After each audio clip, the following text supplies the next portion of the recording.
Guys, kalian pernah gak sih lupa puasa di bulan Ramadan? Kalau Rin pernah. Jadi suatu hari Rin habis sahur itu ya, temen Rin ngechat Rin di WA. Dia ajak lah Rin maraton, kayak semacam jalan pagi gitu. Nah maratonnya ini cuma berdua aja sama temen Rin, kita panggil aja Ola namanya. Maraton lah tuh kan kita berdua dari jam setengah 5 pas jam 6 atau pulang. Kita kan jalan-jalan itu kan, terus pulang tuh kan jalan kaki. Kita ngeliat tuh pohon jambunya itu udah merah-merah, matang, gede-gede lagi. Siapa yang gak tergiur coba?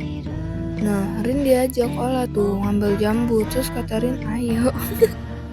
Selesai ngambil jambu, Rin sama Ola jalan pulang. Pas di perjalanan, Ola sama Rin jalan sambil makan tuh jambu, jalan kaki tuh makan jambu.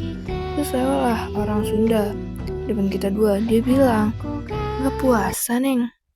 Hah?